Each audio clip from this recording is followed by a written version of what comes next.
ಇವಾಗ ಗ್ರೇಟರ್ ಬೆಂಗಳೂರು ಪ್ರಾಧಿಕಾರ ಅಂತ ಹೇಳಿ ನಮ್ಮ ಸ್ಪೆಷಲ್ ಕಮಿಷನರ್ ಇರ್ತಕ್ಕಂಥ ಮುಖ್ಯ ಆಯುಕ್ತರಾಗಿರ್ತಕ್ಕಂಥ ಮಹೇಶ್ವರ ಸಾಹೇಬರಾಗಿರ್ಬೋದು ಮತ್ತು ಅದೇ ರೀತಿ ಕರ್ನಾಟಕದ ಸರ್ಕಾರದ ಗ್ರೇಟರ್ ಬೆಂಗಳೂರು ಸಂಬಂಧಪಟ್ಟ ತುಷಾರ್ ಗಿರಿನಾಥರಾಗಿರ್ಬೋದು. ಇವಾಗ ಏನು ಮಾಡಿದ್ದಾರೆ, ಬೀದಿ ಬದಿ ವ್ಯಾಪಾರಿಗಳಿಗೆ ಒಂದು ಕಡೆ ಇವರೇ ಐ ಡಿ ಕಾರ್ಡನ್ನು ಕೊಟ್ಟು ಒಂದು ಕಡೆ ಇವರಿಗೆ ದಂಡ ಹಾಕಬೇಕು ಅಂತೇಳಿ ಅವರೇ ಗ್ರೇಟ್ ಬೆಂಗಳೂರು ಪ್ರಾಧಿಕಾರದ ಮಹೇಶ್ವರ ಸಾಹೇಬರು ಹೇಳಿರ್ತಕ್ಕಂಥದ್ದು. ಇಲ್ಲಿ ಏನಾಗಿದೆ ಅಂದರೆ, ಬೀದಿ ಬದಿ ವ್ಯಾಪಾರಿಗಳಿಗೆ 2014ರ ಕಾಯ್ದೆ ಅಡಿಯಲ್ಲಿ ಸುವ್ಯವಸ್ಥಿತವಾಗಿ ಐ ಡಿ ಕಾರ್ಡ್ ಕೊಡಬೇಕು. ಈ ಐ ಡಿ ಕಾರ್ಡ್ ಏನು ನೆಪಕ್ಕೆ ಮಾತ್ರ ಕೊಟ್ಟಿದ್ದಾರೆ.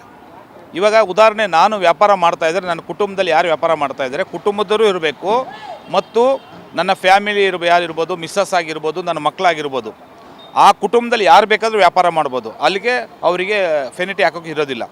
ಇಲ್ಲಿ ಏನು ಮಾಡಿದ್ದಾರೆ ಇವರು, ಹಳೆ ಐ ಡಿ ಕಾರ್ಡ್ ಇದ್ದಿದ್ದು, ಬೃಹತ್ ಬೆಂಗಳೂರು ಮಹಾನಗರ ಪಾಲಿಕೆ ಐ ಡಿ ಕಾರ್ಡ್ ಆಗಿದ್ದು ಸ್ಟಿಕ್ಕರ್ ಹಾಕಿ, ಆ ಸ್ಟಿಕ್ಕರ್ ಹಾಕಿ ನಾಮಕಸ್ತವಾಗಿ ಕಾರ್ಡನ್ನು ಕೊಟ್ಬಿಟ್ಟಿದ್ದಾರೆ.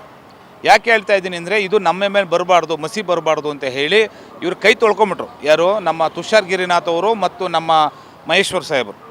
ಈಗ ಐ ಡಿ ಕಾರ್ಡಲ್ಲಿ ನೋಡಿ ಎಷ್ಟು ಡೂಪ್ಲಿಕೇಟು ಆಗಿದೆ ಅಂದರೆ, ಉದಾಹರಣೆ ಇಲ್ಲಿ ಸ್ಟಿಕ್ಕರ್ ಹಾಕಿದರು, ಈ ಸ್ಟಿಕ್ಕರ್ ಮೇಲೆ ನಮ್ಮ ಜಂಟಿ ಆಯುಕ್ತರು 10 ಜಂಟಿ ಆಯುಕ್ತರು ಬರ್ತಾರೆ, 8 ಜಂಟಿ ಆಯುಕ್ತರು, ವಿಧಾನಸಭೆಗೆ ಚೇಂಜಸ್ ಆಗಿದೆ. ಮತ್ತು ಒಂದು ಉದಾಹರಣೆ ಇಲ್ಲಿ ನೋಡಿ, ಫ್ಯಾಮಿಲಿ ಫೋಟೋ ಬರಬೇಕು. ಇಲ್ಲಿ ಒಂದು ಫ್ಯಾಮಿಲಿ ಫೋಟೋ ಬರಬೇಕು. ಆ ಫ್ಯಾಮಿಲಿಯಲ್ಲಿ ಯಾರು ವ್ಯಾಪಾರ ಮಾಡ್ತಾರೆ ಅದನ್ನು ಬಿಟ್ಟಿದ್ದಾರೆ ಇವರು. ಹಿಂದೆ ಐ ಡಿ ಕಾರ್ಡ್ ಮಾಡಿದಾಗ ಫ್ಯಾಮಿಲಿ ಫೋಟೋ ಇತ್ತು. ಇವಾಗ ನೀವು ಹೇಳಿದ್ರಲ್ಲ, ಏನು ಫೆನಿಟಿ ಹಾಕಬೇಕಾಗತ್ತಲ್ಲ. ಈಗ ಉದಾಹರಣೆ, ನಾನು ವ್ಯಾಪಾರ ಮಾಡ್ತಾಯಿದ್ದು, ನಾನೆಲ್ಲೋ ರಜಾ ಹಾಕಿರ್ತೀನಿ, ನಮ್ಮ ಮನೆಯವ್ರು ಮಾಡ್ತಾ ಇರ್ತಾರೆ, ಅವಾಗ ಅವನು ಪಾಪ ಅಲ್ಲಿ ಫೆನಿಟಿ ಕಟ್ಟಲೇಬೇಕಾಗತ್ತೆ. ಈಗ ಗುರುತಿನ ಚೀಟಿ ಒಂದರಲ್ಲಿ ಇರೋದಿಲ್ಲ. ಇದು ಏನಾಗಿದೆ, ಕಾಟಾಚಾರ ಗುರುತಿನ ಚೀಟಿ ಬಿಡುಗಡೆ ಮಾಡಿಬಿಟ್ಟಿದ್ದಾರೆ. ಯಾರು, ನಮ್ಮ ಮಹೇಶ್ವರ ಸಾಹೇಬರು ಆಗಿರ್ಬೋದು, ತುಷಾರ್ ಗಿರಿನಾಥರು. ಪಾಪ ಇದು ಯಾವುದೇ ಸರ್ಕಾರ ಗಮನಕ್ಕೆ ಗೊತ್ತಿಲ್ಲ ಸರ್. ಇದು ದೊಡ್ಡ ದೊಡ್ಡ ಉದ್ಯಮಿಗಳು ಇರ್ತಾರೆ ಸರ್, ಅವರಂದರೆ ಕಾರ್ಪೊರೇಟ್ ಆಫೀಸ್ ಇರುತ್ತೆ, ಅವರು ವ್ಯಾಪಾರ ಮಾಡ್ತಾರೆ. ದೊಡ್ಡ ವ್ಯಾಪಾರಿಗಳು ಚಿಕ್ಕ ವ್ಯಾಪಾರಿಗಳಿಗೆ ಅದು ಬೆಳೆಸೋ ಕೆಲಸ ಮಾಡಬೇಕು. ಹೌದು, ಒಂದು ಸಜೆಷನ್ ಕೊಡ್ಬೇಕು ಸರ್, ಇವರು ಹಿಂಗೆ ಮಾಡ್ತಾ ಇದ್ದಾರೆ, ಇವರಿಗೊಂದು ಏನಾದರೂ ನೀತಿ ನಿಯಮ ಮಾಡಿ ಅಂತ. ಇದನ್ನು ಬಿಟ್ಟು ದಂಡ ಹಾಕಿ ಅಂದರೆ ಇದು ಎಷ್ಟು ಸರಿ ಸರ್? ಇದು ಈಗಾಗಲೇ ಎಲ್ಲ ಕಡೆಯಲ್ಲೂ ಗ್ರೇಟರ್ ಬೆಂಗಳೂರು ಪ್ರಾಧಿಕಾರ ಮಹೇಶ್ವರ ಸಾಹೇಬರು ಈ ಮಾರ್ಸಲ್ಗಳಿರ್ತಕ್ಕಂಥವರಿಗೆ ಫೆನಿಟಿ ಹಾಕಿ ಅಂತ ಅನೌನ್ಸ್ಮೆಂಟ್ ಮಾಡಿಬಿಟ್ಟಿದ್ದಾರೆ. ಇದು ನನಗೆ ಸುಮಾರು ಕಡೆಗಾಲ ಗಮನಕ್ಕೆ ಬಂದಿದೆ. ಕೆಲವು ಭಾಗದಲ್ಲಿ, ಎಲ್ಲ ಭಾಗದಲ್ಲೂ ಮಾಡ್ತಾಯಿಲ್ಲ. ಇವಾಗ ನಾನು ಅದಕ್ಕೆ ಏನೇನು ಕೊಡಬೇಕೋ ಕಾನೂನು ಚೌಕಟ್ಟಲ್ಲಿ ಅದು ಮಾಡ್ತಾಯಿದ್ದೀನಿ. ಬಟ್ ಏನಪ್ಪ ಅಂದರೆ, ಇಲ್ಲಿ ಸಂಪೂರ್ಣವಾಗಿ ಗ್ರೇಟರ್ ಬೆಂಗಳೂರು ಪ್ರಾಧಿಕಾರಿನ ಮುಖ್ಯ ಆಯುಕ್ತರು ಫೇಲ್ಯೂರ್ ಆಗಿದ್ದಾರೆ.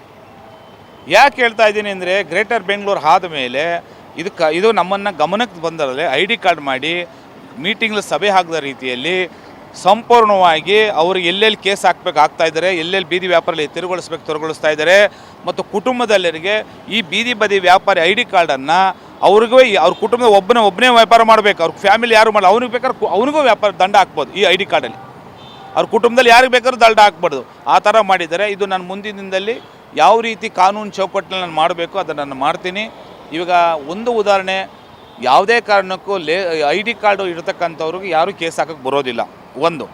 ಆಮೇಲೆ ಇನ್ನೊಂದು ಏನಾಗಿದೆ, ತಾತ್ಕಾಲಿಕ ಕಾರ್ಡು ಅಂತ ಮಾಡಿಬಿಟ್ಟಿದ್ದಾರೆ. ಅದು 3 ವರ್ಷಕ್ಕೆ ಮಾಡಿದ್ದಾರೆ. 2 ವರ್ಷ ಬರೀ 2 ವರ್ಷ ಇರೋದು ಕಾರ್ಡ್ಗೆ. 5 ವರ್ಷಕ್ಕೆ ಮಾಡಿಸಿದ್ದು ಹಿಂದಿನ ನಾವು ಇದ್ದಾಗ. ಆ 5 ವರ್ಷ ಇದ್ದಾಗ ಅದು ಒಂದು ಭದ್ರತೆ ಇತ್ತು, ಕಾರ್ಡಲ್ಲಿ ಅಷ್ಟು ಚೆನ್ನಾಗಿತ್ತು. ಇವಾಗಿರೋ ಐ ಡಿ ಕಾರ್ಡಲ್ಲಿ ಸಂಪೂರ್ಣವಾಗಿ ಇವ್ರು ಕಾರ್ಡ್ ಕೊಟ್ಟರು ಅವ್ರು ಕೇಸ್ ಹಾಕೋಕ್ಕೆ ಅಥಾರಿಟಿ ಮಾಡಿಬಿಟ್ಟಿದ್ದಾರೆ. ಈ ಐ ಡಿ ಕಾರ್ಡ್ ಕೊಟ್ಟರು ಕೇಸ್ ಹಾಕ್ಬೋದು ಅವ್ರ ಮೇಲೆ, ಆ ಥರ ಆಗ್ಬಿಟ್ಟಿದೆ ಇವಾಗ ಗ್ರೇಟರ್ ಬೆಂಗಳೂರು ಪ್ರಾಧಿಕಾರ ಇವ್ರು ಏನು ಮಾಡಿದ್ದಾರೆ ಅಂದರೆ, ನಾಮಕಸ್ತ ಐ ಡಿ ಕಾರ್ಡ್ ಕೊಟ್ಟು ಅವ್ರನ್ನ ಕೇಸ್ ಹಾಕಿ ಅವ್ರನ್ನ ಅಲ್ಲಿಂದ ಓಡಿಸ್ಬೇಕು. ಆ ಥರ ಮಹೇಶ್ವರ ಅವರು ಮಾಡಿದ್ದಾರೆ. ಅದರಿಂದ ನಾನು ಹೇಳೋಕ್ಕೆ ಇಷ್ಟಪಡ್ತೀನಿ, ಇದು ರಾಂಗ್ ಐ ಡಿ ಕಾರ್ಡ್ ಆಗಿದೆ. ಇದರಲ್ಲಿ ಯಾವುದೇ ವ್ಯವಸ್ಥಿತವಾಗಿಲ್ಲ. ಸ್ಟಿಕ್ಕರ್ ಎಲ್ಲ ಕಿತ್ತೋಗುತ್ತೆ. ಮತ್ತು ಚಿಕ್ಕದು ಪಾನ್ ಕಾರ್ಡ್ ಇದ್ದಂಗಿದೆ. ಮುಂಚೆ ದೊಡ್ಡದು ಐ ಡಿ ಕಾರ್ಡ್ ಇತ್ತು. ಮತ್ತು ಪೆನಿಟಿ ಹಾಕಬೇಕಾದ್ರೆ ನೀವು ಹೇಳಿದ್ರಲ್ಲ ಪೆನಿಟಿ ಹಾಕ್ತಾರೆ ಅಂತ, ಬೇರೆಯವರಿಗೆ ಇದು ಮಾರ್ಗಸೂಚನೆ ಆಗುತ್ತೆ. ಇನ್ನೂ ಇದು ಅನುಕೂಲ ಮಾಡಿಕೊಡ್ತಾ ಇದ್ದಾರೆ ನೀವು ಪೆನಿಟಿ ಹಾಕಿಂದ. ಅದಕ್ಕೆ ನಾನು ಕಾನೂನು ಚೌಕಟ್ಟಿನಲ್ಲಿ ಇದೇನು ಮಾಡಬೇಕು, ಯಾವ ರೀತಿ ಮಾಡಬೇಕು ಅನ್ನತಕ್ಕಂಥದ್ದು ಮುಂದಿನ ದಿನದಲ್ಲಿ ನಾನು ಇವಾಗ ಕರೆದಿದ್ದಾರೆ ಸಾಹೇಬರು, ಹೇಳಿದ್ದಾರೆ 3 ಡೇಸ್ ಬಿಟ್ಕೊಂಬ, ನಾನು ದಿಲ್ಲಿಗೆ ಹೋಗ್ತಾ ಇದ್ದೀನಿ ಅಂತ ಹೇಳಿ. ಅದ್ರ ಬಗ್ಗೆ ಸುವ್ಯವಸ್ಥಿತವಾಗಿ ಕುಲಕುಷಿತವಾಗಿ ಮಾತಾಡಿ ಅದನ್ನು ಪರಿಶೀಲನೆ ಮಾಡಿ ವ್ಯವಸ್ಥಿತವಾಗಿ ನಮ್ಮ ಸ್ಟ್ರೀಟ್ ವೆಂಡರ್ ಆಕ್ಟ್ ಅಡಿಯಲ್ಲಿ ಬೀದಿ ಬದಿ ವ್ಯಾಪಾರಿಗಳಿಗೆ ಯಾವುದೇ ಒಬ್ಬ ಬೀದಿ ಬದಿ ವ್ಯಾಪಾರ ಟಚ್ ಮಾಡಬಾರ್ದು, ಫೆನಿಟಿ ಹಾಕಬಾರ್ದು. ಮತ್ತು ಅವ್ರಿಗೊಂದು ಮಾರ್ಕೆಟ್ ವಲಯ ಅಭಿವೃದ್ಧಿ ಕೊಡಬೇಕು, ಅವ್ರನ್ನ ಸುವ್ಯವಸ್ಥೆ ಮಾಡಿಕೊಡ್ಬೇಕು ಅಂತ ನನ್ನ ಒಂದು ಅಭಿಪ್ರಾಯ, ನಮ್ಮ ಆ್ಯಕ್ಟ್ ಪ್ರಕಾರವಾಗಿ. ಮತ್ತು ಅವರಿಗೆ ನೋಡಿ, ಮಾರಾಟ ಪ್ರಮಾಣ ಪತ್ರ ಕೊಟ್ಟಿಲ್ಲ. ಮಾರಾಟ ಪ್ರಮಾಣ ಪತ್ರ ಇಲ್ಲವೇ ಇಲ್ಲ. ಐ ಡಿ ಕಾರ್ಡ್ ನಾಮಕಸ್ತ ವೇಸ್ಟ್ ಐ ಡಿ ಕಾರ್ಡ್ ಆಗಿಬಿಟ್ಟಿದೆ. ಇದು ಇದ್ರೂ ಫೆನಿಟಿ ಹಾಕ್ಬೋದು ಇದರಲ್ಲಿ, ಆ ಥರ ಮಾಡಿಬಿಟ್ಟಿದ್ದಾರೆ. ಹಿಂದೆ ಐ ಡಿ ಕಾರ್ಡ್ ಕೊಟ್ಟಿದ್ದು, ಇವಾಗ ಐ ಡಿ ಕಾರ್ಡ್ ಈಗ ನಮ್ಮ ತುಷಾರ್ ಗಿರಿನಾಥ್ ಅವರ ಮತ್ತು ಮಹೇಶ್ವರ್ ಇಬ್ಬರು ಏನು ಮಾಡಿದರೆ, ಇದನ್ನು ಟೆಂಡರ್ ಆಗಿ ನಾವು ಕೈ ತೊಳ್ಕೊಂಬಿಡ್ಬೇಕು, ಬೀದಿ ವ್ಯಾಪಾರ ಕೈ ತೊಳ್ಕೊಂಬಿಟ್ಬಿಡ್ಬೇಕು ಅಂತ ಹೇಳಿ ಮಾಡಿದ್ದಾರೆ. ಅದು ಮುಂದಿನ ದಿನದಲ್ಲಿ ಕಾನೂನು ಚೌಕಟ್ಟಲ್ಲಿ ನಾನು ಏನು ಮಾಡಬೇಕು ಅಂತೇಳಿ ಅದನ್ನು ತಿಳಿಸಿ ನಾನು ಮುಂದಿನ ಕಠಿಣ ಕ್ರಮ ತಗೋತೀವಿ ಸರ್. ಮತ್ತು ಮಾನ್ಯ ಉಪಮುಖ್ಯಮಂತ್ರಿ ಹೇಳಿದರೆ 3 ಡೇಸ್ ಬಿಟ್ಕೊಂಡು ಬಾ, ನಾನು ಡೆಲ್ಲಿಗೆ ಹೋಗ್ತಿದ್ದೀನಿ ಅಂತೇಳಿ ನೆನ್ನೆಲ್ಲೂ ಭೇಟಿ ಮಾಡಿದ್ದೀನಿ. ಅದು ಕೂಲಂಕುಷವಾಗಿ ಹೇಳಿದ್ದೀನಿ ನಾನು. ಪಾಪ ಸರ್ಕಾರ ಗಮನಕ್ಕೆ ಬಂದಿಲ್ಲ ಇದು, ಯಾರಿಗೆ ನಮ್ಮ ಮಾನ್ಯ ಉಪಮುಖ್ಯಮಂತ್ರಿ ಗಮನಕ್ಕೂ ಬಂದಿಲ್ಲ. ಮತ್ತು ಅವರಿಗೆ ನಾನೇ ಹೇಳಿರೋದು ಅವ್ರಿಗೆ, ಈ ಥರ ಹಿಂಗಾಗಿದೆ ಸರ್, ಐ ಡಿ ಕಾರ್ಡ್ ಸರಿ ಇಲ್ಲ, ಐ ಡಿ ಕಾರ್ಡ್ ಇದು ವೇಸ್ಟ್ ಐ ಡಿ ಕಾರ್ಡ್ ಮಾಡಿಬಿಟ್ಟಿದ್ದಾರೆ, ಸ್ಟಿಕ್ಕರ್ ಹಾಕಿದರೆ ಸ್ಟಿಕ್ಕರ್ ಕಿತ್ತೋಗುತ್ತದೆ, ವಲಯ ವಾರ್ ಮಾಡಬೇಕು, ವಲಯ ಫಸ್ಟ್ ವಲಯ ಸೆಕೆಂಡ್ ವಲಯ ಮಾಡಬೇಕು. ಬೈಕ್ ಮೇಲೆ ವ್ಯಾಪಾರ ಮಾಡೋರು ಕೂಡ ನಿಮ್ಮ ಹೌದು, ಎಲ್ಲರಿಗೂ ಬೈಕ್ ವ್ಯಾಪಾರಿ, ಸಂತೆ ವ್ಯಾಪಾರಿ, ಕೂರು ವ್ಯಾಪಾರಿ, ಹಬ್ಬದ ವ್ಯಾಪಾರಿ. ಫೈನ್ ಹಾಕಿದ್ರೆ ಸರಿನಾ ತಪ್ಪು? ತಪ್ಪದು, ಫೆನಿಟಿ ಹಾಕಂಗಿಲ್ಲ. ಅದು ಆ್ಯಕ್ಚುಲಿ ಫೆನಿಟಿ ಹಾಕಕ್ಕೆ ಬರೋದಿಲ್ಲ ಅವರಿಗೆ. ಮಾರ್ಕೆಟ್ ವಲಯ ಅಭಿವೃದ್ಧಿ vending zone, no vending zone, reject vending zone ಆದಮೇಲೆ ಅವರಿಗೆಲ್ಲ ಸುವ್ಯವಸ್ಥಿತವಾಗಿ ಜಾಗ ಮಾಡಿಕೊಟ್ಟ ಮೇಲೆ ಅವರಿಗೆ ಅಲ್ಲಿಂದ ತೆರವುಗೊಳಿಸಿ ಅವ್ರು ಹೋಗಲಿಲ್ಲ ಅಂದರೆ ಫೆನಿಟಿ ಹಾಕ್ಬೋದು. ಮುಂಚೆಲೆ ಫೆನಿಟಿ ಹಾಕಕ್ಕೆ ಬರೋದಿಲ್ಲ. ಬಸ್ ರಾಂಗ್ ಇದು. ಯಾಕೆಂದರೆ GBA ಇವಾಗ ಮುಖ್ಯ ಆಯುಕ್ತರು ಮಾಡ್ತಾರೆ ರಾಂಗು.